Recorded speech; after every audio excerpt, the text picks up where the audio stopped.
Hello, everybody. Hopefully you can hear me for a change, or however that works. Sorry I'm late. It's good to see everybody here. I'm actually surprised to see so many people here. There's Woke Mike. Hello, everybody. Hopefully you can hear me. And now I got my sound on. All right. BB says that they're going to be here on time, unlike me, but driving. So I'm not sure how that works out, but be safe. And there's Turtle Time. Good to see you, Turtle Time. And I guess that's everybody so far. Well, we got lurkers here, or maybe not. It says there's 3 people. There were 7 people waiting, and now there's 3 people watching. So not sure how that works out.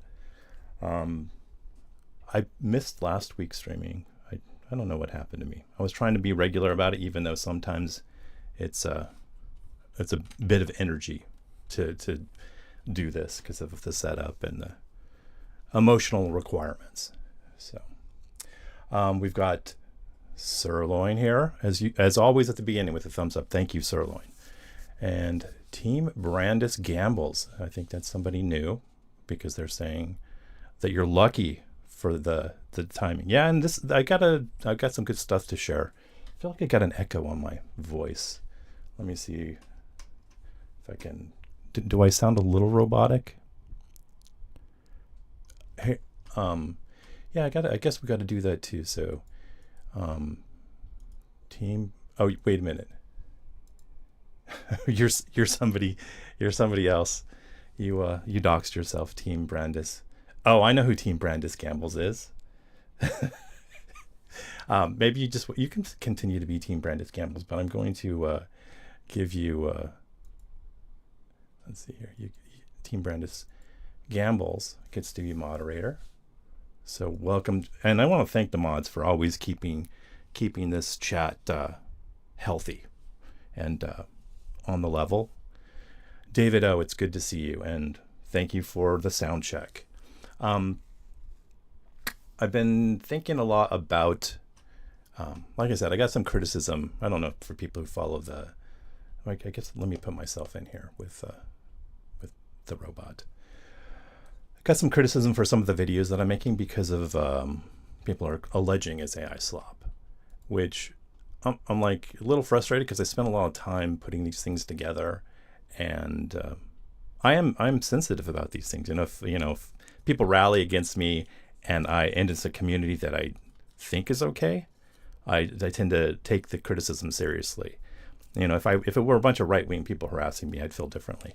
But because it was the Majority Report subreddit, and I made the Tim Pool video, let me pull that. I guess most of you have seen the Tim Pool video. I made this Tim Pool video to make fun of him, and even included Majority Report lore in it, and everybody there gave me a real hard time about it. They're like, let's see, I can share it here. Let me do that. I thought I already had this pulled up, but maybe I don't. I appreciate that, Turtle Time. It's hard sometimes, and it depends on where you're at. Like I said, if it were a community, like I'm generally pretty resolved in my commitment to things, and when I'm in enemy territory, so I feel confident about doing it. But when people are supposed to be allies criticize me, I'm like, I try to take it seriously. And so let's see here. I wanted to share what they said to me.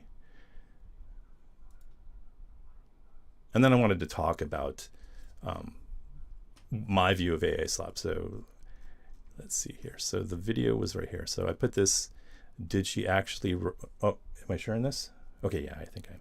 Did she actually reference Emma being invited to the Temple compound? And then I just got 34 people saying that AI slop is a tool of the enemy. We do not need it. We will not use it. So as far as what AI slop is low effort videos, audio, and images that are just created by prompts that people put out there. And the problem with AI slop is it's the same with social media in general. Is social media encourages everybody to think that their opinion matters on everything, even when you're not an expert. So everybody is encouraged to chime into a conversation even when they don't know anything about the topic. So if you're having a conversation somewhere, on Twitter about science, everybody's encouraged to participate and throw their ideas out there, even though they're often counterproductive and they poison the conversation. So AI SLOP also makes it easy for people to, generate an image or a video and then share it online. And if it's really easy and low effort, everybody wants to do it. And so everybody's putting these things out that are, like I said, incredibly low effort, not very well put together, and just piecemeal stuff to try to draw people's attention. So the problem is that the internet is in danger of being overrun by people just trying to create these videos and artificially generated content that draw people's attention. So, Toasted, sorry, you didn't need to switch over. The live stream is sponsored by Tesla. Yeah. So I wanted to talk about, let's see, I was going to share, Justin did this Justin of the If Only channel. I was going to harass him to try to come on the live stream sometime, but he's a busy guy and I don't want to interfere with his life. So Total Time says, stick to what I'm doing. It will slowly rise to the top of the crap. Yeah, I'm hoping, but that's the problem in general, is if you have something to say on social media, it's really hard to break through the noise because there's so many people yelling and so many, just garbage, low effort posts. So Justin, let's go to Justin's video. This was a notable video that Justin did. And it's like one of the videos where I'm surprised that it did so well because I don't understand social media like he does. Let's go to Justin's Discord, or not Discord, but his Twitter. So Justin did this video where he edited Iron Man. And let's see, I'm gonna see if you guys can, let me know if you can hear it. Yeah, good idea for an electric jet. Pedophile says, what? Get away from me. Yeah, good idea for an electric jet. Can you guys hear Pedophile that? says, what? Get away from me. Yeah, good idea for an electric jet. Pedophile says, what? Get away from me. So this video, it basically goes viral every time it's posted. I don't know, I guess people just like calling other people pedos that they don't like. So this guy, Iron Spence, there's this post here by Symbiote Legend, and he just says, if you have seen this movie, prove by quoting it. And Iron Spence says, pedophile says what? What? Get away from me. And yeah, it's got like 6.6 million views and 137K. Now this was he did this with you can't hear it. Let me see if I can fix that. I'll play it again after I get my, this always happens, I have to go into my settings and change my output again. So sorry. It says that it says that my audio is on for the thing. Let me try playing a video and people tell me if you can hear the video. Let's see. Got a video here. Is this, can you hear this one? Nothing?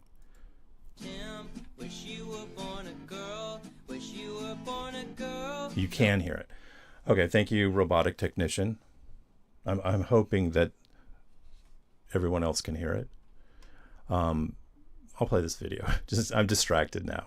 So just a classic. Wish you were born a girl, so I could have been your boyfriend. I know it's not possible now. I just never met a girl I like half as much as you, and we could lay around in bed, stay there all day, or at least until the afternoon. So there's another, just to show how Tim Pool lives rent-free in my brain.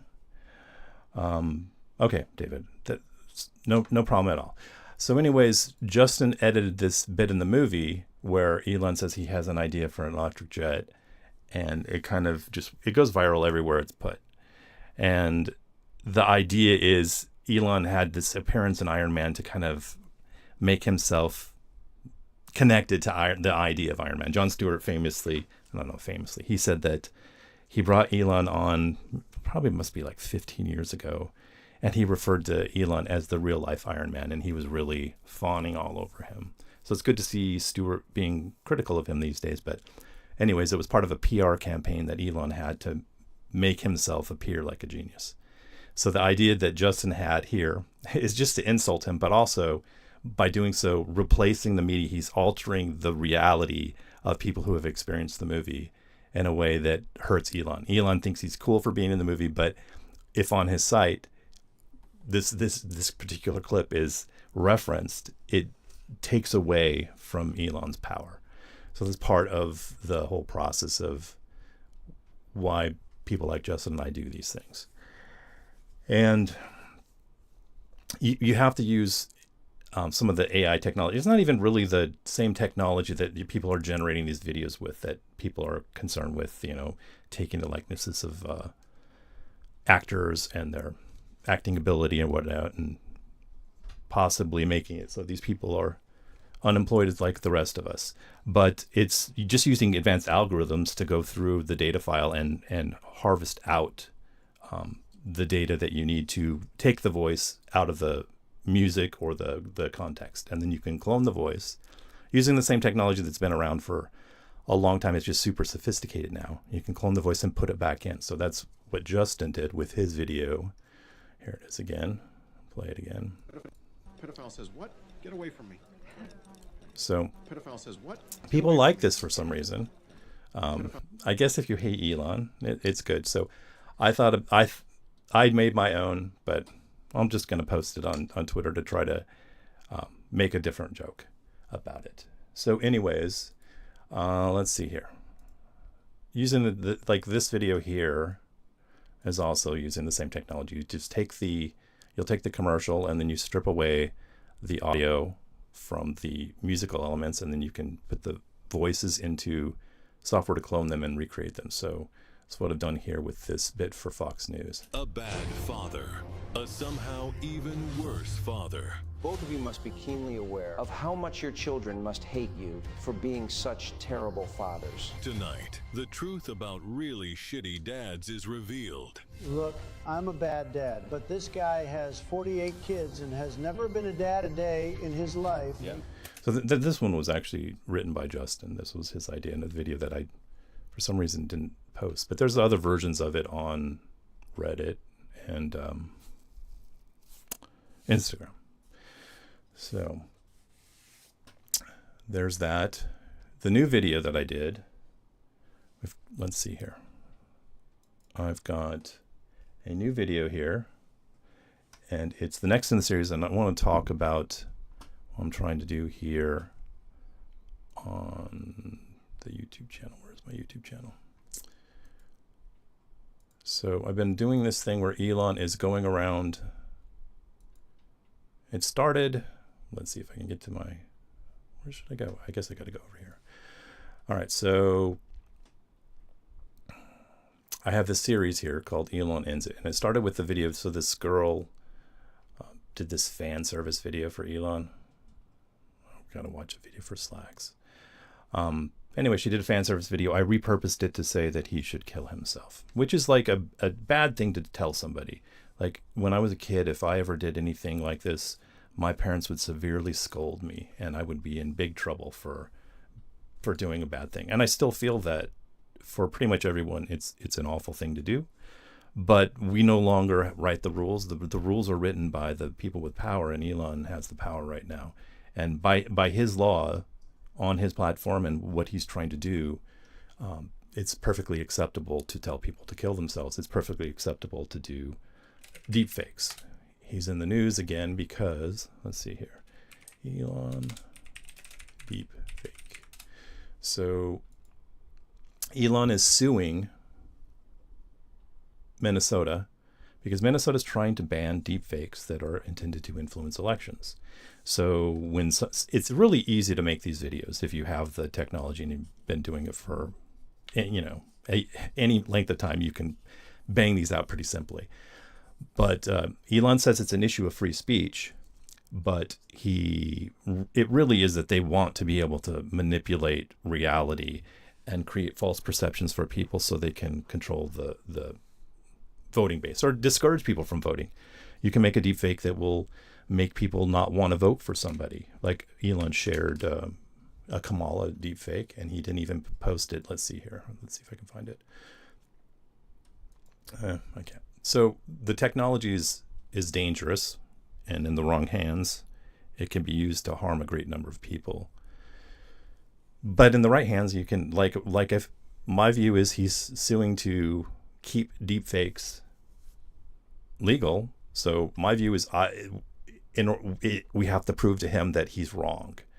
And how do you do that? I think you make deep fakes of him. And that's what I'm doing with this series. You know, Elon ends it. And that's also what I'm doing here. Let's see. I made this. I don't actually care about free speech. Oops, not the right one. It's on Twitter. Let me go to Twitter. And here we go. So I posted, the first one I did was this. This was already a video I should dig made. my own grave and then fall in it. I should dig my own grave and then fall in it. So that was one I did like a while ago, like a month ago. But after thinking about the story more and more, I was like, that's not good enough. I need to actually care about free speech. That's not good enough. So I need to make the point more clear. So I don't actually care about free speech.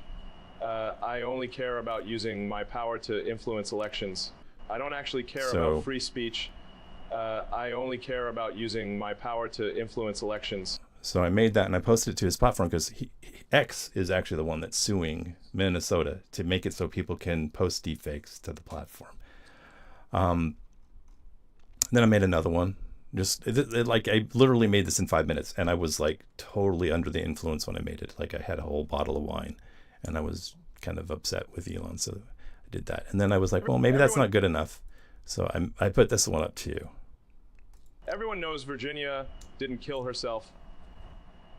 Her death happened to protect people like me and President Trump.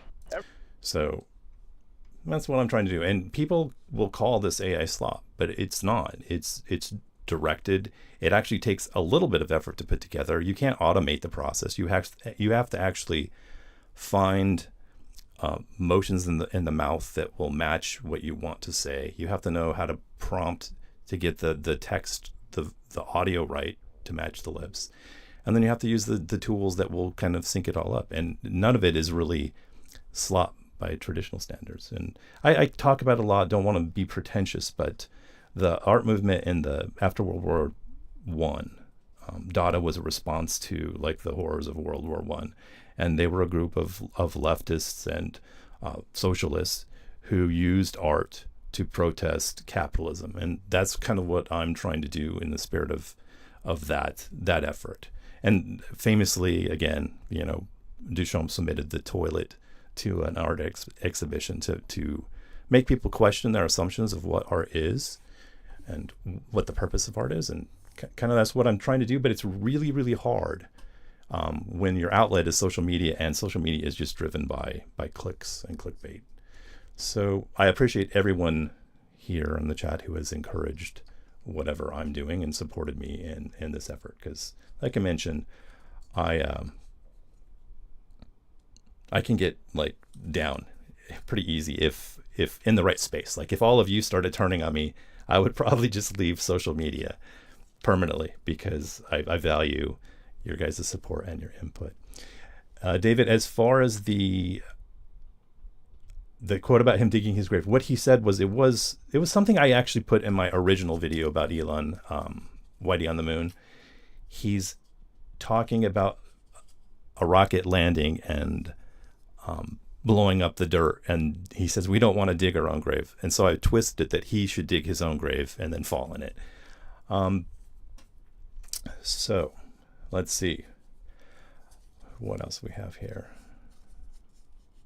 Elon is losing money and still running Doge, but now he's running away from. Yeah, he says he wants to get out of politics, and that's like, if you run a business, you don't ever want to politicize your business. Like if you're selling cookies, the idea that you would, and your idea is that you actually want to sell cookies, that you were going to politicize your cookies and you know, make America great again cookies. Like I guess that would work in some areas of the country, but generally it's smart business to divest your politics from your products. Like the My Pillow guy, he did the same thing. He politicized his product, his pillows, and then basically you alienate half of the population. You can't sell your pillows. Elon gets his hair done from the same guy Trump does. Yeah, Elon's hair looks very weird in that video. So, but it's all plugs, you know. What flavor MAGA is, huh? Let's see. So anyways, how many people? We got 14 people here. So I'm going to play this video I made because it's pretty good and I'd like as many people to see it. Again, this is in the spirit of hurting Elon and using the technology for the cause of good. You know, Elon, all of the patients who came... Hold on one second. So here it is. It's not finished yet, and this is the premiere of it. I'm sharing it with the people I love here in the community. So here it goes. This is episode 6. If you're following it, Elon, he saw the video of the girl who said that he should kill himself. Then he went on Greg Gutfeld. Gutfeld said that he should kill himself on the Gutfeld show. And Elon said that he would do that. And then they had a discussion on the 5. I don't know if these videos are supposed to be watched serially, and I'm going to try to put them all together and maybe put some stitching interstitially to make it more, to add more material to it and kind of make it more cohesive. So the 5 had a discussion about where Elon should kill himself. And like, it seems like this may be juvenile and maybe a one-trick joke about, you know, a guy who should kill himself. But really, this is a critique of our media. They only focus on the sensational elements. And if something like this were to happen, there would be a clamoring to cover the story. And so I'm taking that to the extreme that Fox News knows this is going to happen and everybody wants it to happen on their own show. So it's an extreme, it's an impossibility, but it's an extreme exaggeration of what we really do have. So anyways, the 5 had the conversation about him killing himself there. And then he went on the Rogan show, and Rogan was making fun of him for killing himself on thinking about killing himself on Sean Hannity. All of these videos are on the channel. They're actually in the playlist. Elon Ends It. I'm just trying to recap the story for people who have missed it. So Rogan was concerned that he was going to do it because Rogan wanted him to kill himself on his show. And then finally Sean Hannity tried to prove how cool he was by talking about Nine Inch Nails and My Chemical Romance, and tried to convince him that he wasn't, you know, an unhip guy, and that it would be a cool thing to do on the Hannity show. So that's where we're at now. After the Hannity show, Elon is going to go on to the Jordan Peterson podcast. And so here it is, Elon visiting Jordan Peterson. You know, Elon, all of the patients who came to me were suicidal. Just like you, they were constantly thinking about killing themselves. How did you convince all of them that life was worth living? Well, they weren't suicidal when they first came to me. It was listening to me that made them want to kill themselves. Now, rumor has it that you are thinking about shooting yourself in the head on the Sean Hannity show. I don't know who started that rumor about me killing myself on Sean's show. I'm far more likely to kill myself on Fox and Friends, or even Jesse Waters' primetime, and Jesse's show is pretty much unwatchable. Well, your suicide would definitely make his show bearable for once. But hear me out. You are an absolute genius, and geniuses like you should not be killing themselves on cable television. You're right. I've got so many reasons to live. No, that's not what I'm saying. What I am saying is that you should think about killing yourself on our subscription service, Daily Wire Plus, available for a limited time at an incredible 47% off. Any day now, Elon Musk will be killing himself while the entire world watches, and you won't want to miss a minute of it. You also won't want to miss out on our incredible merchandise commemorating the event. This will be the Super Bowl of suicides, and you're going to want some of our exclusive Elon suicide swag on game day. From our brand new Billionaire Tiers insulated mugs to our Occupy Graves onesies for toddlers, we've got something for everyone. All right. So that's where I'm at. So I don't know if it's finished. I don't know if I was working on the Ben Shapiro ending there to make it a commercial for their streaming service. Maybe I need to finesse the ending a little bit, but that's the basic gist of it. And Toast Zergling says, nothing gets you cool cred. Yeah, I'm cool cred like Dr. Peterson. I am like flabbergasted at how like crazy and nutty the guy is, and how people actually think he's smart just because he references things that they don't know. And the same thing for Elon. Elon does the same thing. So to see them together is kind of a treat. In this context, this video is old. This is the one where Elon dead names his kid, and Jordan Peterson says that I'm so sorry to hear that. So anyways, yeah, the occupied graves, I'm trying to come up with jokes. The original jokes were jokes being excited about Elon dying. And I like that better. Like the joke was, what was the original joke? The joke was it was a coffee mug that said, "Yay, he finally did it," or something like that. And then the baby onesie said he did the right thing. And then my partner, incubator producer, she said, "You can't do that. It's not consistent with the tone of the video. They're not happy about him dying. They just want to exploit the death. They want to exploit the event to the greatest potential and greatest profit." So yeah, BB, as far as I'm going to go back. Let me reference the other, because I feel like I'm skipping some of the comments here. Robotic Technician says the Lord's Dance. Yeah, I'm trying to write a story, and that's what upsets me when people say that it's AI slop, because I'm writing a script, I'm writing jokes. I don't use ChatGPT for anything. I don't have it say, write me a joke that the people will like online. These are things that come into my head while I'm watching these people talk. And so it's kind of like creating a sitcom or whatever. Let's see. Albino mirror, huh? And David O says, yeah, if it bleeds, it leads. Yeah, and then for anybody who hasn't seen it, the movie Network kind of references a lot of what's going on in modern media, and kind of with my story, because in Network, he says that he's mad as hell, and he's not the news broadcaster guy.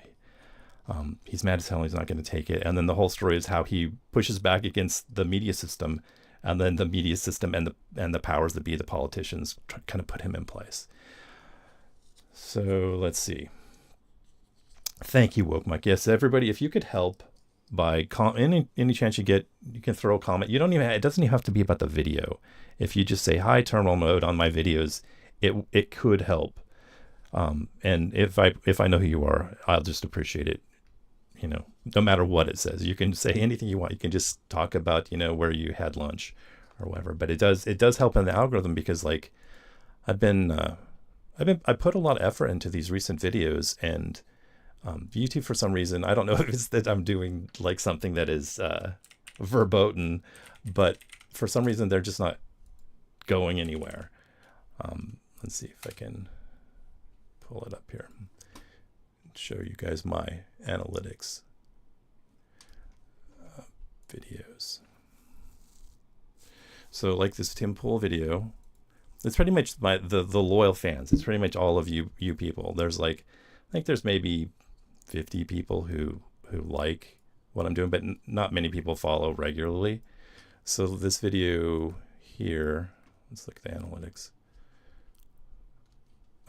Look at this. It basically, this means that YouTube did not put it in any sort of algorithm at all, that this is all just notifications. You can see subscription feed. So I don't know who the other probably came from my post on Reddit, but normally the video should go, this is historically how they go, they'll get 2,000 views or whatever, which is still not many, but clearly something's happening where they're kind of restricting what I'm doing. This one too, I think, is the same. Again, just a flat line. Apparently you can't see it when it's under the chat. So I don't know. And partly I'm being manipulated by YouTube. They want me to think that I just need to work harder to get, more eyeballs on the work. It's all manipulative, and I feel icky being a part of that, because I just am compelled to make videos and compelled to share them, but I don't like being manipulated by the system. But how else do you share your work with other people these days? There's just no good place to do it. Yes, 12 whole cents on that. And that's the thing. I don't make anything on these. So Dustin Rodriguez says he was messing with the primordial powers. That's, yeah, you have meddled with the primal forces of nature, and you, did he say you shall atone? Ned Beatty brings in the media guy and criticizes him, and he says, there is no America, there is no democracy, there is only IBM, ITT, Dow. It's such a good bit where he gets put in his place. Howard Beale is the character who gets put in his place. Ganglement says, I'm subverting the technology and propaganda, obviously. Yeah, I that's exactly what I'm doing. It's not shit posting. Like this is like meaningful, and it's like important. It's important to me because I feel frustrated that there's not any real way to fight the enormous power of money and scandals like with Elon Musk. There's just no way to push back against that at this point. We're just too far gone. And so this feels like a little bit of pushback. If I can do this, it's like what I can do, because I live in a stupid city where it's really hard to organize, and we don't have a lot of culture here. So it's online is where I tend to find that I can try to engage with people who I can talk to about these things, because in my neighborhood, there's nobody I can talk to. They're all elderly people who watch Fox News. So, yes, Exxon. I love that people that are familiar with this because it's pretty good. And the great thing about the movie is that it's pretty cynical. It doesn't, even the people on the left are portrayed as just doing it for money, which is the way the media operates. And the media basically, and social media, encourages people to do that. You craft your message to the audience rather than hoping that the audience will appreciate the message. So, oh my God, Dustin, you're in West Virginia. Yeah, my heart goes out for you. But you're in the hometown of one of my favorite guys, fudge round guy. I forget his name, Oliver Anthony. So, toasted. You're in a liberal enclave. Yeah, Colorado seems very appealing, and the idea that it's like I always think about where to move, and with climate change, it seems tricky because a lot of floods and hurricanes. Wherever you go, it's problematic. But the idea of being on a place that's a mile in the air, you're kind of, at less risk of some of the elements of climate change. But I think we had a flood in North Carolina where it was pretty elevated too, and it proved that there's nowhere safe these days. Yeah, there's other people in Colorado's like it's an odd place. It's not as odd as Arizona, but there's a lot of working class elements there. But it's also got a lot of MAGA, so they're extremes. Like Colorado was a big union state for the longest time. My grandfather was in a union there, but he was also like it's weird to be in a union and be kind of a right wing person. It probably wasn't so, 30 years ago or whenever in the 80s, but they've really worked hard to demonize unions and make people think that unions are corruption rather than, in the interest of working class. It's complicated. Let's see. Too many ignorant people. Yeah, and that's the thing is like Donald Trump they're working to abolish, the Department of Education, because if you can keep your people unenlightened and ignorant, they're easier to control. He's like, what was it that they're trying to get rid of Pell Grants? They're doing all sorts of things to make it so public education is not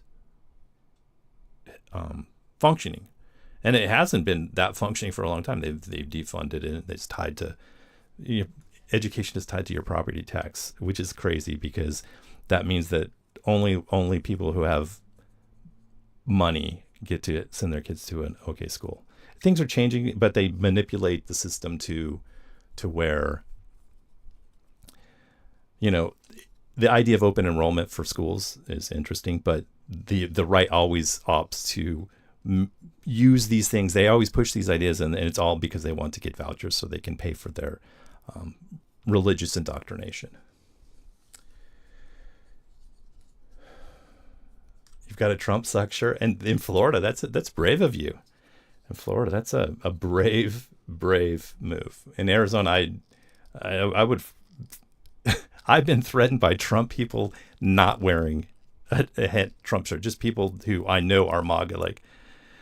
So, I don't think I'd go out wearing a fuck Trump shirt. I mean, I guess you'd get some accolades. It's tricky, but in states where you have open carry and you have people with guns, it's a little scary.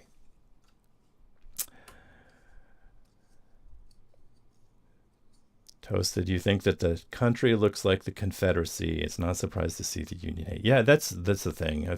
Probably most people here, or a lot of people follow kind of Sam Cedars. He's constantly bringing up Reconstruction and how after Reconstruction they really bungled it. They basically let all these generals off the hook. All these people who fomented it's very much like today. They let these people who basically undermined democracy and personal liberty for profit, because they were fighting to own human beings. But they left all these people who had these opinions, there to continue to promote them underground. And so that was never corrected. We never corrected this country after the Civil War. So after, a few decades, those feelings are still there. The resentment and the sentiment of hostility towards people who aren't white and whatnot is still there and was never reconciled. And that's why you see the rise of the Ku Klux Klan in the early 20th century. And that's exactly what MAGA is. I mean, MAGA is tethered to the Confederate flag.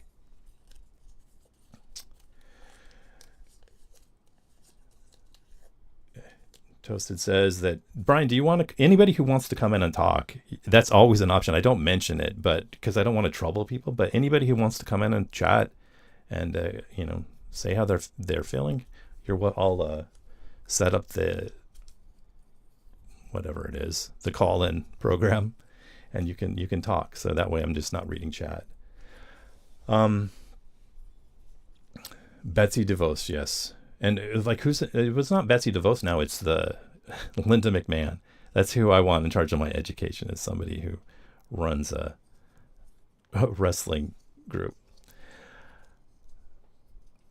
Brian says, or Toasted, sorry, it's not just religious pushing, it's about running the private corporations that are charter schools. It's just getting the government to funnel money to your... Yes, it's exactly that. They want to profit from education, which is like crazy, but I guess we've been told in America that everything is something where you should profit from. You should profit from healthcare, which is nuts. The idea that you would incentivize and build a business model on somebody getting sick and their treatment is like insane when you start to think about it. And the same thing for the legal system. Why is the legal system tethered to finance? Why do you get better legal representation? Because you have billions of dollars, because the entire system is structured around the powerful and the people with money. On the issue of the vouchers and the what is it, the charter schools here in Arizona, they do that all the time. They want to start up a little business and we can, because I guess you get a certain amount of money per kid, and so the idea is you take that money and then you give the kid less education with that money than they would get through a public, funded school. And you take a little bit off the top because you're running a business. And these places pop up all the time here in Arizona, and you'll see them like in a strip mall. There'll be a school, and it's like, it used to be like a 99-cent store, and then the 99-cent store went out of business, and somebody's like, this is the opportunity for me to open up a charter school. You'll see it there in the strip mall. And it's so funny because that's not the way it should be set up, but people think it's normal that you would just go to a strip mall and next to the pizza place and these other things, there'd be an academic institution there, but it's strange. Vouchers killed. Exactly right, Sirloin. Vouchers they're bad. I mean, and it's tricky because these people who live in poor areas where the schools are funded by property taxes, their education is bad. So when they get the opportunity to do open enrollment or, vouchers to go to a charter school, they're all for it. So these people have figured out a really smart way of enriching themselves by hurting the people who are the worst off in society. It's such a grotesque model. It's so terrible. South Korea has a huge population problem, so every child is a family's golden goose. Yeah, I was talking to a friend, and his wife is from China, and I was asking about like the rest of the family, and he said, no, she's an only child because of the one child only policy. And on some levels, you're like, oh, that seems very authoritarian, very, it does seem authoritarian. But on the other hand, these parents, like, they invest so much more time into one person.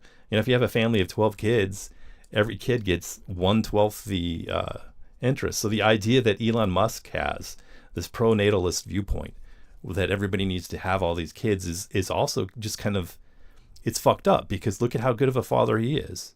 You know, he doesn't spend any time, and maybe that's good for his kids that they don't have to spend any time with him. But in general, parents being able to have just one child to focus on is going to make that child all the more better than somebody who has, 25 kids or whatever. I mean, that may sound like a controversial viewpoint, but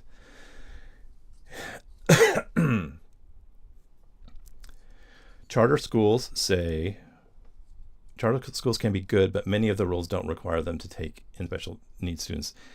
Yeah, it's super complicated, and the thing is that there's a book written by Janet Yellen's husband. Janet Yellen's husband is a famous, he's a Nobel Prize winning economist, and he wrote a book about, let's see if I can find it, because it was a good book, and his name is George Akerlof. George Akerlof. He wrote this book called Market. This is what he had. No, this was like, I guess, is one of his papers he published called Market of Lemons. That's how he won the Nobel Prize. But the book is called.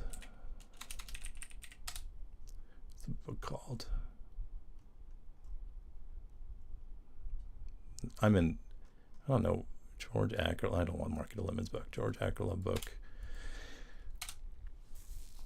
So this is the book here. It's called Fishing for Fools, and it's about how as the technology increases and we crack down on scams, the scams become more elaborate and sophisticated. So I don't care. We see the cover of the book. The Economics of Manipulation and Deception.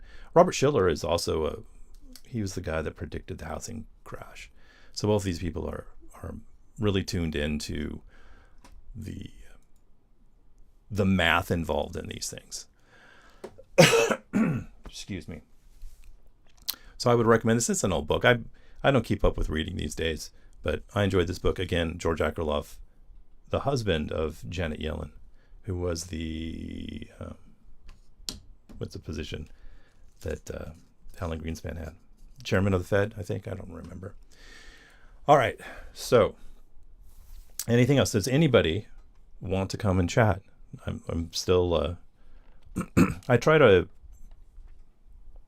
keep things going, but really I'm a person who thrives off of bouncing off of other people. So let's see here. David Dustin says, and after they count students to determine pay, kick out who needs accommodations. That's what they've done in California. Yeah, in New York too. The whole thing is that they've made it so the schools will pick the parent rather than the child. And so what you get is you get the best off kids getting the best education because their parents can dedicate time. Here in Arizona, we have like some of the most well-regarded charter schools. Let's see here. Look it up. The wrong feed here. All right. So best schools in the country. So Excuse me.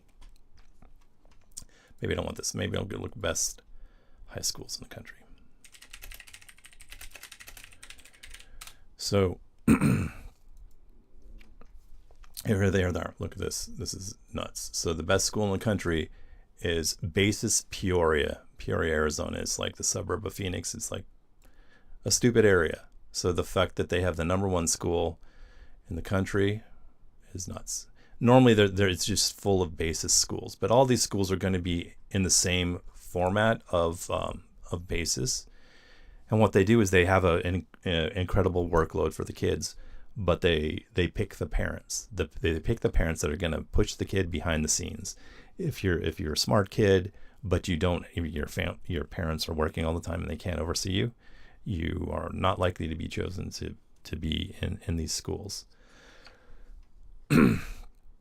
So this is the new model of education that we're getting, and I guess it's a solid education in terms of math and these other things. But I do wonder, are they teaching,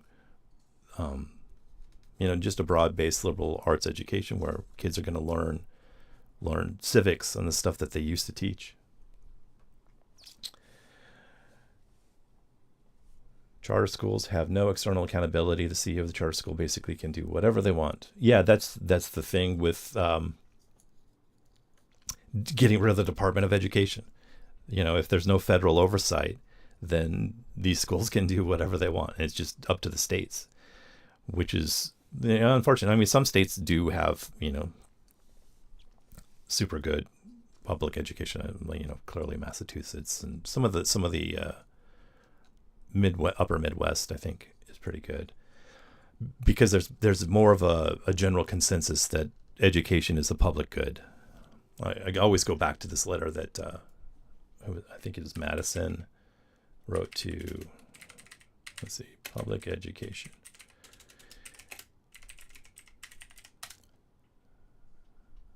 This letter here, in a letter to William T. Berry on August. I'm sorry if my stream you get the chat all over the place here, and I don't know if people care. This letter that he wrote in 1822, James Madison advocated for a general system of education, arguing that it was crucial for a popular government to succeed. He believed that knowledge was essential for citizens to be informed and participate effectively in self-governance. Madison emphasized the importance of learned institutions like academics and universities to provide the necessary education for the people. He saw a strong connection between this letter. He advocated for taxing the wealthy. The AI, I shouldn't be reading the AI summaries because the AI summaries generally suck. I should have just gone to the letter and read it. Let's see here. I'm going to do that because I fucked up by trusting AI on this. 1822 Madison letter. Okay. I'm surprised. This is actually in the National Archives. I'm surprised Trump and his people haven't taken it out, because this is a woke letter. Especially considering that Madison, I believe he didn't even think that he was against people being able to, like, people who didn't have property. He didn't think you should be able to vote for the Senate. He thought that the House, he was willing to, the House, I guess, is like the House would be the House of Commons, where the poor people get to pretend that they have their say. But the Senate was where he felt that real power was. And he didn't think that people who didn't own property should be able to vote for the Senate. And he wrote this, he says right here,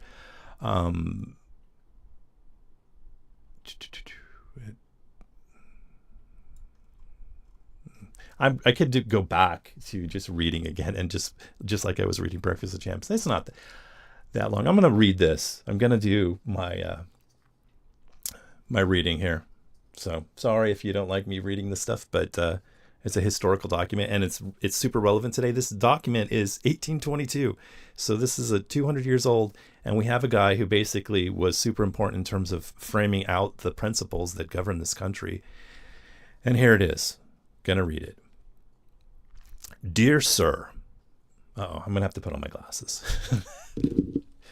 So, my glasses are dirty too. So actually my glasses made it worse. I'll just have to zoom in here. I was like trying to process what this was here.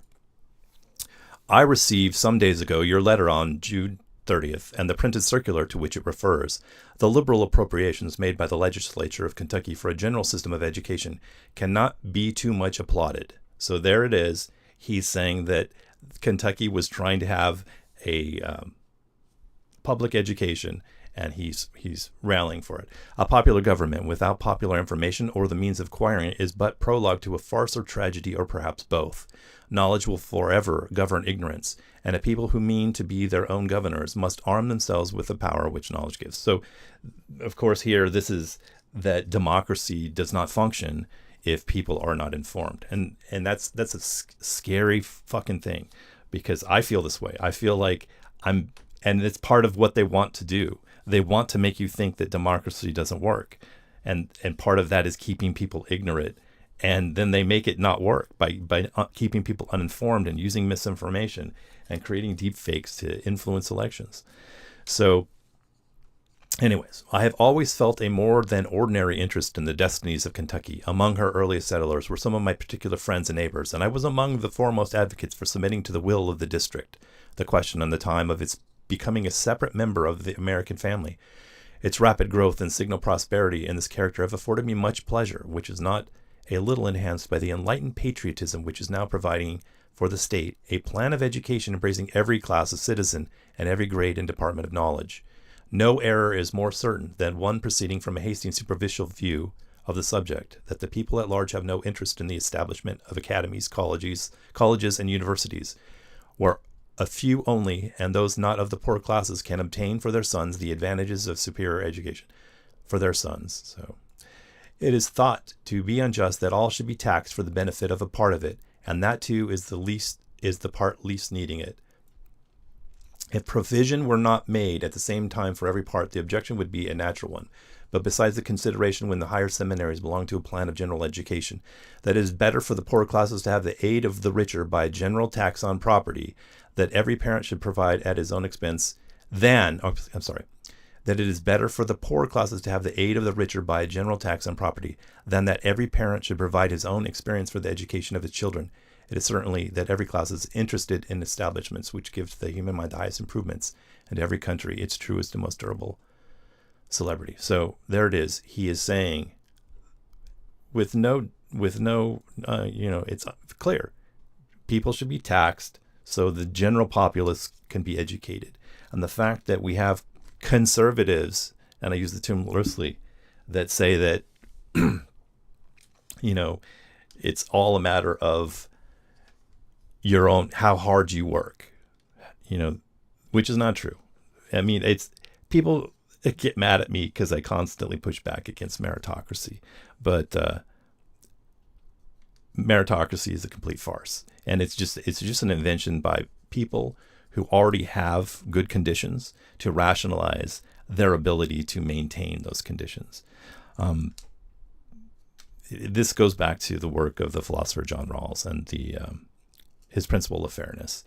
But in general, we are not we don't have control over how the traits we are born with. So the idea that we've created a system that says you won the lottery because you're 7 feet tall or you know how to do math or whatever is kind of farcical.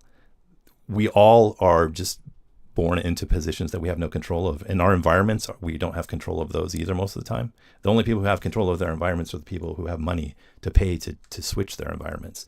So most people are just subject to the whims of, where their parents fucked, the environment in which their parents fucked, and some of us lose and some of us win. But we've got a whole caste system in America where these people who have been fortunate, they were born at the right place or at the right time, have accrued a large amount of wealth, and now they rationalize it by saying that they worked hard for it, and that's where this myth of meritocracy comes from. And I'm not pushing back against the idea that people who work hard should get less, and I'm not saying that person has to work harder because somebody else is working less. I'm just saying we shouldn't have a society structured around these just completely unfair principles, and the fact that we now have allowed a man who clearly is not smarter than your average man to become the richest person in the world is illustrative of the real problems that we have. Yes, Toasted Zorgling says, we like the Founding Fathers, just not the woke ones. Dustin says, when I was in high school, I was pretty amazed. Common Sense published more copies than there were buildings in the colonies. A booklet of philosophical basis of government. Prior to the Industrial Revolution, reasoning was seen as the highest virtue of a human being can be inspired to. Yeah, and like I mention this frequently, probably shouldn't. I have a friend who also was in this field, and he says that me mentioning is pretentious and whatnot. But I mentioned my degree in philosophy, my background in philosophy, because it was, if you come from a conservative place and then you read the works of these people who have now been co-opted, these philosophers, the classical liberals were not conservatives. They were radicals, and they faced punishment of death because of their radical views. They were not conservatives. Like John Locke, who else? John Mills. All these people seem tame by today's standards, and if you talk about them among the left, you'll even get people who push back against it. But those are the people who set forth the idea that equality is important and whatnot. So the fact that there's a pushback on the left against that's problematic. But anyways, I'm rambling. Reading the works of John Stuart Mill's On Liberty, which is where the marketplace of ideas comes from. When I was in college, it was fascinating because it makes sense. Mill says that you shouldn't punish any sort of speech, that all speech is good, because eventually the truth is going to win out over false opinions. And if you allow censorship, and there is a minority opinion that is true, eventually the majority is going to beat down the other viewpoints. So the marketplace of ideas was a profound work, and it's the why people like Elon Musk argue for free speech. But the reality is, in recent years, we've learned that this enlightenment that we thought we had is kind of mythical, because human beings are not guided by reason. The more we know from neuroscience, we know that people are guided by emotion just as much. So human thought processes are guided by this complex synergy between reason and logic. If you have all logic, the human brain doesn't work. And if you have all reason or emotion, you're also not going to be functional. What works is this synergy. And that's how we end up with demagogues. We're just a flawed species. The fact that people can, make up stuff. And if you have a logical framework, logic seems good. Like when Ben Shapiro says facts don't care, facts and logic or whatever. But logic only works if the underlying premises are based in reality. So you can be an extremely logical person and have the dumbest viewpoints possible because your premises are bad, because they flow through your logical system perfectly. And then you reach all these stupid conclusions. So logic is not the end all be all of everything. Dustin says, romance literature was a response to that, rejecting it for creativity, passion, etc., which is why sci-fi predicted AI exactly wrong. Yeah, science fiction generally has, like, when you look at a lot of it, it's rooted in those like I said, the Enlightenment ideas, and it's not like Asimov's laws of robotics, that basically we know that those aren't ever going to happen. Because of it's not, there's not this spirit of humanity behind human progress. A lot of times it's these people who take everything from everyone else for their own purposes. So basically, the laws of robotics are less a real thing than in RoboCop. What was I always mention this RoboCop thing where he had the thing that he couldn't. He was programmed with to protect Dick Jones and OCP. But the science fiction author who got everything right was, I'm going to bring it up, and David O is here with me, Vonnegut. Like, every book, like his first novel, Player Piano, is like 50, 75 years old, written in 1960. And it's just all about how he foresaw automation. Player Piano was about him working at GE and seeing that human beings are going to be replaced by robots, and what are the implications from that. And because Vonnegut was such a humanist, all of his work have these themes where he looks at the plight of human beings, and he just extrapolates out absurd situations to make you aware of that. His other book, like Mother Night, this book about a guy doing propaganda for the Nazis, an American doing propaganda for the Nazis, super relevant too. Every single one of his books, I could take it and say, here's how it's so relevant today. My favorite book is Breakfast with Champions, and Breakfast with Champions deals with issues of alienation, loneliness, and whatnot. And so I can do it for any Vonnegut book. Let's see here. Zorgling says, don't hate the hater, hate the game. We never threw the one ring into the flames of mortar. Yeah. And again, I'm a Vonnegut fanboy. The book, God Bless You, Mr. Rosewater, deals with exactly that. It deals with a person who has an excess of wealth, and it deals with, actually, even Sirens of Titan, I believe. All these books are just like so relevant, even though he wrote them when they didn't seem as much apparent as the themes didn't seem much as apparent. Dustin, you majored in computer science and minored in philosophy. I wanted to be able to get a job as well as understand. So that's like, I was going to get a degree in computer science because I had taken all sorts of computer science in high school, even though my school didn't have classes. I took it all like independent study. It was like doing Fortran and Pascal. And when I went to college, I was going to get a computer science degree, because I was like, I've been doing it for so long, and I know all the basics, but having to do it all over again. And this was at a time when it was like C. It wasn't, maybe it was C+. It just was so boring and tiring to see it. Like at the time, they didn't even have projectors where you could see the code typed out. So the instructor would write the code out on a whiteboard for you, and you were supposed to go to this and learn. And I just found it so uninteresting, and I switched majors and I became a philosophy major. I have 2 degrees. My other degree is in anthropology. So, but computer science I didn't go down. And it's, philosophy and computer science are tethered because of the underlying logic, value of logic and whatnot, and theory of mind and whatnot. So, anyways. We did it, chat. Senate. We filibuster terminal for reading the. Yeah, I feel like I still have not mastered the way of reading these documents.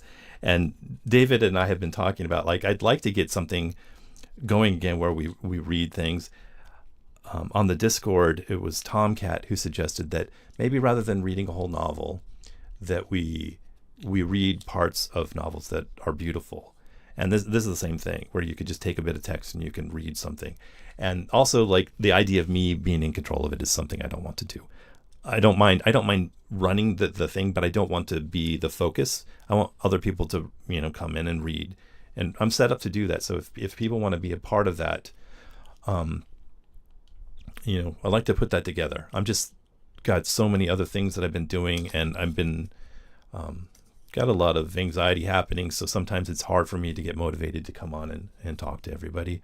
But every time I do, I totally enjoy it. It's like the best part of my week. So it's a strange conflict.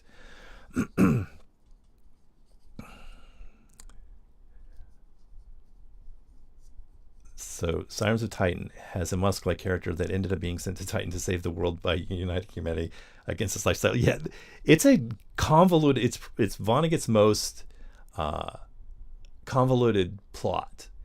And on some levels, that does make it less interesting, because I think what makes his stories compelling is the simplicity and the characters. The characters are just the best part. Like all of his, and somebody mentioned Bluebeard, which I had no idea was kind of a follow-up to Breakfast of Champions, and maybe perhaps more liked.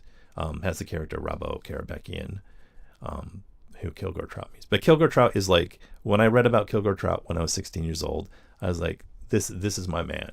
Kilgore Trout, he's a different thinker, and he's a weirdo, and he's also like, people don't recognize the uniqueness of his thoughts, and that totally related to me. And I think that it does seem kind of self-important or whatnot, but I really related the idea. Like I mentioned, growing up in a conservative city, if you're in a conservative city, you're expected to think and do the same things that everybody else does. So when you think differently and then you read about a character who is criticizing all that, it's super compelling, especially if you do it when you're really young. Those things can have a profound impact on you. Ginkleman says, Vonnegut rejected me as a reader because the first book I came across was Palm Sunday, and that was, that's the one another one I haven't read. So if I were to recommend a book, I don't know if I'd recommend Breakfast of Champions to people, because it is kind of an absurdist, existential, often depressing book. So I don't know if I'd recommend that one. But Mother Night, anybody could pick up Mother Night, and that book is incredibly compelling. And the movie is not generally a movie over book person, but that movie is pretty solid. So I need to move this over here on my screen. So Mother Night. It was, if I were to read another book online, it could be that book. Let's see. Vonnegut has many lesser known short stories. Vonnegut wrote a ton of short stories. And one of his, I've been thinking right now, this is how ADHD riddled I am. I'm thinking about the short story Harrison Bergeron, which is really good, but also kind of like not in the themes that you would think Vonnegut would have. Harrison Bergeron is a story about a government's effort to make everybody equal by, he's got a character called the Handicapper General, Diana Moon Glompers, I think her name is. And her job is to look at somebody, like if you're really beautiful, they make you wear a hideous mask. If you're really powerful, they make you they weigh your body down. And so the idea is that Harrison Bergeron is just this powerful character who is he's totally crippled by the government, by the Handicapper General. It's such a cool story. I guess I just like, a lot of times his stories, like they're not as pointed, but that story is so pointed and so over the top, and it kind of makes the story fun. You have Harrison Bergeron on vinyl. That's something that I gotta find. So, hey David, we should do that. Like I said, I'm busy and sometimes I get caught up in my own brain, and could use some help. If other people want to, help organize and set up a time that works, I'll participate in anything.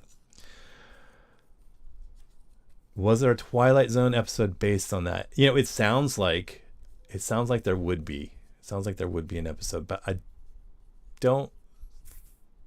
There was one where there was one where they had the masks, right? Let's look this up. It's similar idea. It's called, this one here. This interesting that you caught that, because I never thought of that. Let's see what the plot is. On the night of Mardi Gras, wealthy Jason Foster is attended, blah blah blah.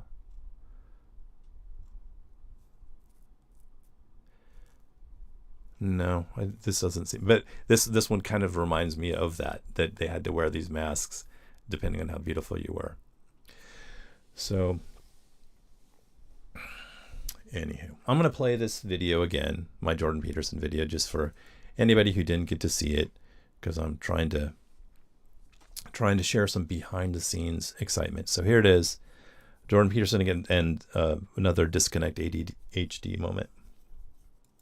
Elon, all of the patients who came to me were suicidal. Just like you, they were constantly thinking about killing themselves. How did you convince all of them that life was worth living? Well, they weren't suicidal when they first came to me. It was listening to me that made them want to kill themselves. Now, rumor has it that you are thinking about shooting yourself in the head on the Sean Hannity show. I don't know who started that rumor about me killing myself on Sean's show. I'm far more likely to kill myself on Fox and Friends, or even Jesse Waters' primetime and Jesse's show is pretty much unwatchable. Well, your suicide would definitely make his show bearable for once. But hear me out. You are an absolute genius. And geniuses like you should not be killing themselves on cable television. The funny thing about this video was I was going through this interview, and Jordan Peterson, I think part of why people think he is smart is because of his flailing hand movements. He really loves to emote, and he moves his hands about his face. There was so little footage of him where he was just talking like a normal human being and not flailing like this. So on one hand, like, it was hard to try to make it look like a normal conversation, because I don't think Jordan Peterson has normal conversations. Yeah, like, Dustin, I've noticed that you're not a mod. So let's get another mod here. Add as moderator. All right, and the Discord is, let's see here. And I apologize to everybody on the Discord too. I've been not as active on the Discord as I'd like. The Discord is like probably the best place to, do a creative project, because it's a social media thing, but it's not you get to shape it as you see fit. And I haven't been keeping up with it because I got consumed with making these videos. So let's see here. Anybody in the chat, if you want to join the Discord and start conversations up with everybody else, there's some fascinating people there. Let's see, invite people. All right.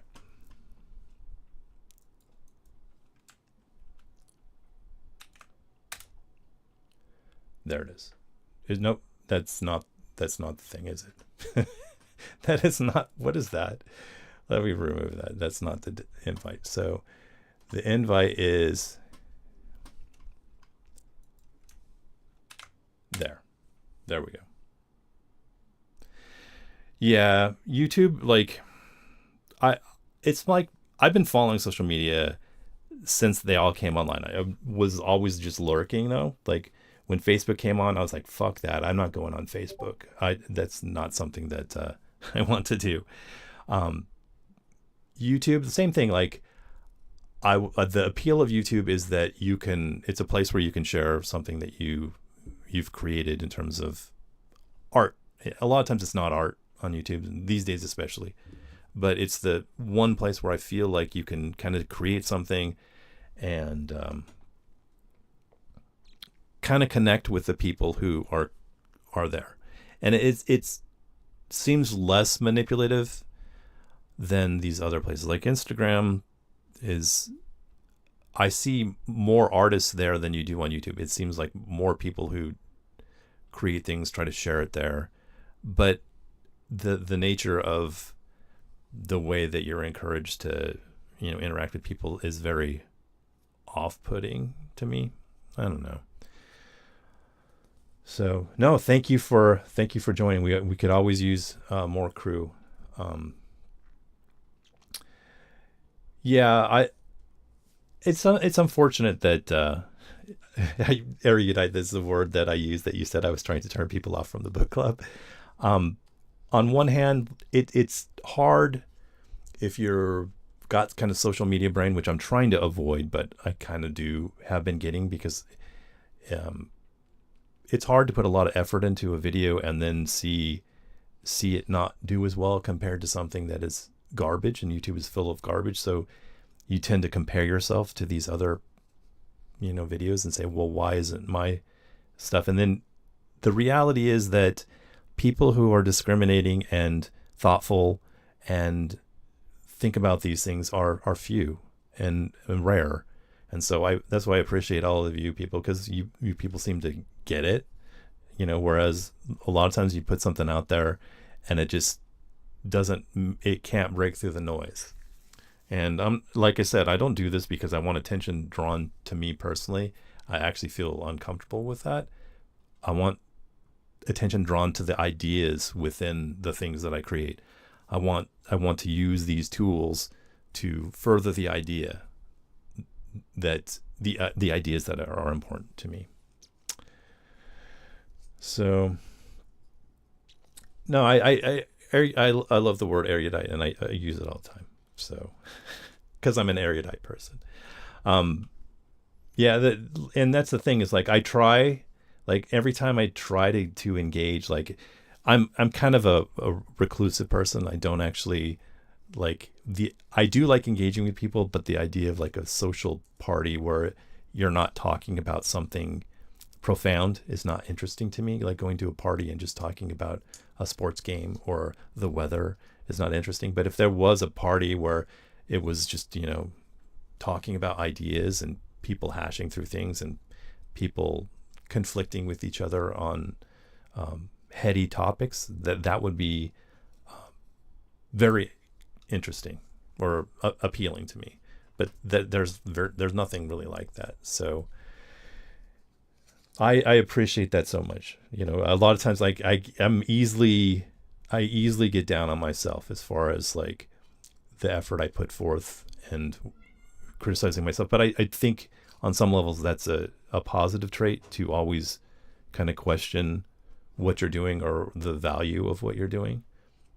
If you're just totally think you're right, you can go down a terrible space there in terms of not listening to people, not being open-minded. So I'm super open-minded to people criticizing my work and criticizing anything I do, because I want to be error corrected. I want to be doing the right thing.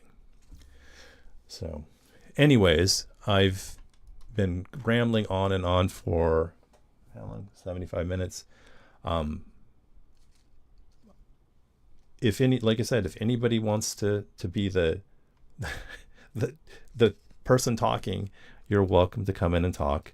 But I appreciate you all in the chat too. Is there anything else? I think I haven't even had my coffee today. I woke up late and my coffee is sitting over there and I haven't eaten anything either. So if there's anything else anybody wants to talk about or know about, or if you have an idea for something that we could do together as a community, I'm all ears, because that's what I'm trying to do here. I'm not, like I said, I'm not interested in being a celebrity who gets to be invited on a show and, tell everybody how it is. My interest is building a community of people who enrich the community as a whole. And, yeah. Toasted is very pretentious and has known what the word erudite means since the game Ragnarok Online, when the yeah, I mean that's the thing, is like my dad passed away it must have been 8 years ago. I don't even remember. I don't keep track of these things. But in my conversations with him, I once said that I'm sorry if I come across as pretentious, because I tend to be a person who drops lots of names and ideas, but it's not because I'm trying to prove that I'm smart and I read books. It's because I'm trying to push the ideas that I think are important and the values that I think are important, and other thinkers and writers have done that far better than I can. So I said this thing to my father, and I said, I'm sorry if that sounds pretentious. And he said, I don't think you're pretentious at all. I think you're always very sincere in what you're saying. And that meant a lot to me. That was one of the few conversations I had with my dad where it felt like a heartfelt conversation. So can you make a channel? Well, David, if you want, I can set, anybody who wants to fuck with the Discord, you're welcome to do that. I can make anybody a moderator to set up channels and whatnot. I trust all you people. So if you want to do it, I don't know. Like the Discord was thrown together kind of hastily, so I don't even know if I have it set up well. So anybody who wants to meddle with things, you're more than welcome to. But if you just tell me what you want and where you want it, I can also do that. I'm not trying to dump work on people. Well, maybe I am, but anywho, I want to hear this triggered conversation. So Toasted, you gotta share it. Dustin says, when I was a kid, relatives told me to stop using big words, but I don't know how to try not to speak as I'm thinking. Some words are precise. I got it. Yeah, that's exactly how I feel. I get called out a lot and I'm also very verbose when I type. When I write stuff, I'm very wordy. And that's why I mentioned Vonnegut as being such a great writer, is because he's exactly the opposite. His sentences are just very simplistic. He doesn't use a lot of unnecessary adverbs or adjectives. Whereas me, I'm just constantly overdoing what I say. And it's not because I'm trying to prove that I'm smart and I know words. It's just because I feel like that's the most accurate way of describing things. If I can add these words in there, it feels more accurate than just saying, I had an apple. You can add all the words in there, and then I write an entire paragraph about how I had an apple. And it probably has something to do with like the overlap between, like you mentioned, computer science and philosophy. Philosophy people are terrible as far as their writing and being precise. And part of that is because they're in this place where if you say these things, you do look more academic or whatnot. I think part of philosophy is just writing confusing text to to make yourself look like you have an idea of things. Jordan Peterson, also a very great person in terms of that, but unlike like actual philosophers, he's just totally making shit up. Let's see. Well, thank you, Toasted Zergling. I love you too. You saw the short. Okay, I'm going to share the short that you said. Let's see it. We're going to see the short. All right. Etymology nerd. Let's see. Okay. There are 4 things you always reveal anytime you say a sentence. The first is the obvious one, factual information. If you're driving a car and I tell you that the lights turned green, I do mean that the lights turned green. But there's also an aspect of self-revelation happening. Regardless of whether I meant to, I'm also disclosing information about myself anytime I speak. In this case, that I'd probably like the car to start moving. Then there's the layer of appeal where we inherently say things to make the other person do or think something. I said my sentence to prompt you into an action, namely driving the car forward. Finally, each sentence signals something about your relationship to the listener. In this case, I'm signaling that I think you don't know that the lights turned green. Now, usually one or some of these sides have more weight, in this case probably appeal and factual, but the important thing to remember is that the listener might not interpret it the same way. You say something from your perspective and then they hear it from their perspective, and this can cause miscommunication. For example, they might have seen the light turn green and thought that you were either self-revealing that you're irritated or relationship revealing that you think they're a bad driver. So maybe you genuinely meant to give them some helpful factual information, but now they're mad at you for being a backseat driver, and this all started with the fact that you have different understandings of what the situation is in the first place, and even then that there are 4 potential interpretations to what you were trying to communicate at all. There are 4 things you always reveal anytime you say. Wow, he's really going off there. I've never even seen this guy, but thanks for sharing. It's fascinating. Yeah, that's the thing, is like a lot of times when you're talking to people, if your experiences are different, you can be in a situation where you're not really talking to them, because the words to describe your reality are so different. I think about people in academia a lot. They're this way. Like if you have one person and they're in the field of philosophy, they're trained a certain way to write a certain way, to think a certain way. And then you have another discipline like sociology or something like that. They have a whole different way of, writing and thinking and whole different sourcing. And so when you get some of these people together, sometimes the conversation is meaningless because their frameworks are so vastly different. All right. Let's see. My internal dialogue is a fire hose too. Zergling. TZ. I forget to call you TZ. Toasted Zergling is such a mouthful. But TZ. Yeah, my brain is constantly racing, and you can tell because I just jump from topic to topic, and I often don't conclude thoughts. And I'm sorry for that, but I guess if we've got fellow people like that, it sometimes can make sense. David O says, when I was a kid, I had a class called English where they taught vocabulary in a book called The Diacritic. Yeah, I was like, I had found I should share these sometime. My mom was the steward to my father's mom's books when she was in school. These were books from, I'm gonna say the early 20s, maybe, I don't know. But it's fascinating looking at the actual text that they taught back then compared to what we teach now. like these books were like just very bland primers on English or Spanish or citizenship.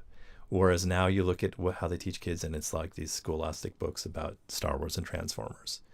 So we've come a long way in America. Anywho, I'm gonna go drink my coffee and maybe get something to eat. But thank you all for showing up, and thank you for letting me share my videos. I think I totally got distracted. I wanted to have a conversation about AI SLOP because I'd like to make a video about it and trying to defend the way I'm using the technology. And I didn't do any of that. So maybe next time.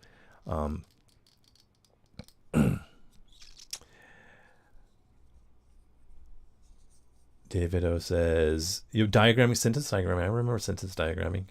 My partner Incubator is huge. She's an English nerd. She loves doing that stuff. She always tells me that, I can't have a dangling participle or, whatever. I can't end on a preposition. She always has these silly requirements for me, for my writing. Yeah, that's the thing with being educated. Sometimes people take it the wrong way. And having a vocabulary, people find it off-putting if they think you're intentionally trying to make them feel stupid. Coffee, this is the early morning, TZ. And thank you, TT. And I think that's it. So I'm gonna try to I'll try to do earlier next Sunday, and if we can add an additional day sometime where we can share books, I'm all up for that. So thanks for showing up, everyone, and I'll see you next time.